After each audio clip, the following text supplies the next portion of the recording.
Assalamualaikum warahmatullahi wabarakatuh. Perkenalkan, nama saya Habibah Ardianingsih. Saya dari kelas PGMI 2C. Di sini saya akan menerangkan sedikit tentang analisis wacana krisis.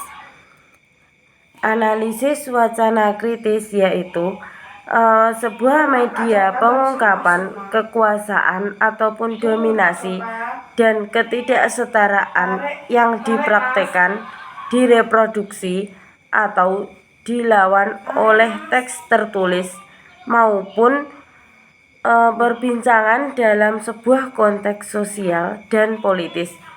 Analisis etnis itu sendiri dapat mengambil posisi yang melawan arus dominasi di dalam sebuah kerangka besar untuk melawan ketidakadilan sosial.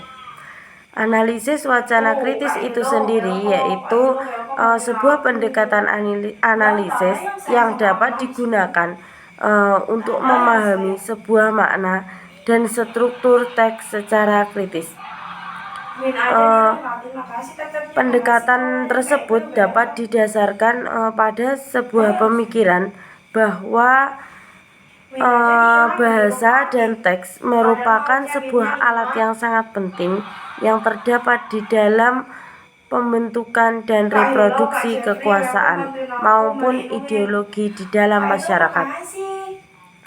Oleh karena itu, analisis wacana kritis berupaya untuk mengungkap dan mengkritis kekuasaan maupun ideologi yang terkandung di dalam teks.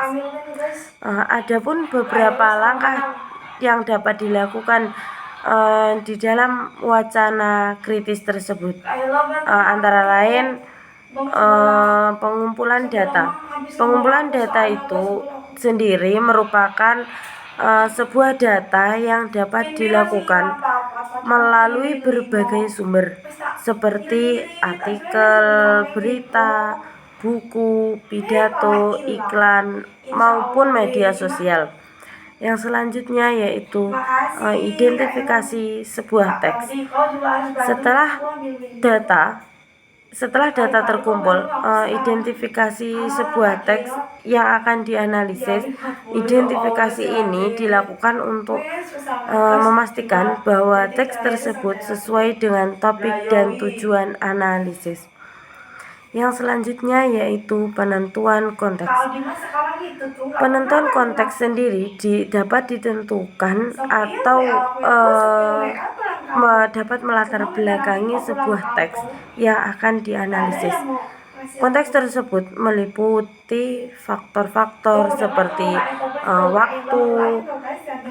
waktu dan siapa yang membawakan teks tersebut.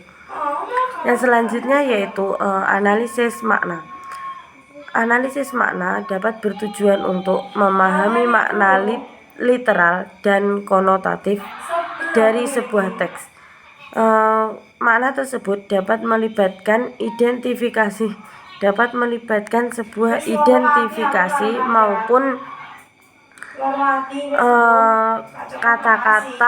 kata-kata kunci dan konsep yang digunakan di dalam teks tersebut, serta dapat menganalisis hubungan antara kata dan konsep tersebut. Yang selanjutnya yaitu analisis ideologi.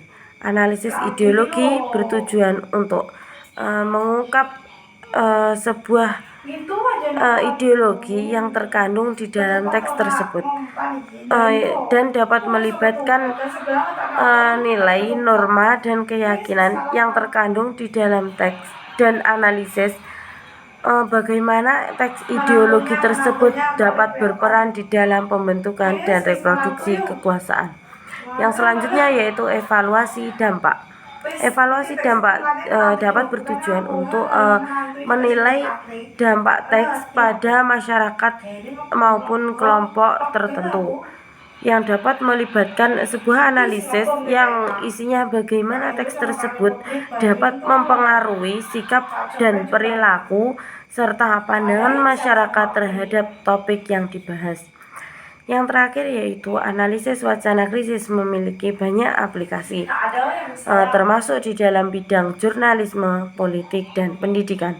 Dengan melakukan analisis wacana kritis, seseorang diri dapat memahami dan mengkritisasi kekuasaan maupun ideologi yang terkandung di dalam teks dan dapat membantu membangun kesadaran kritis di kalangan masyarakat. Mungkin cukup sekian yang dapat saya sampaikan dari materi analisis wacana kritis. Jika ada kurang dan lebihnya saya mohon maaf. Akhirul kalam, wassalamualaikum warahmatullahi wabarakatuh. Sekian dan terima kasih.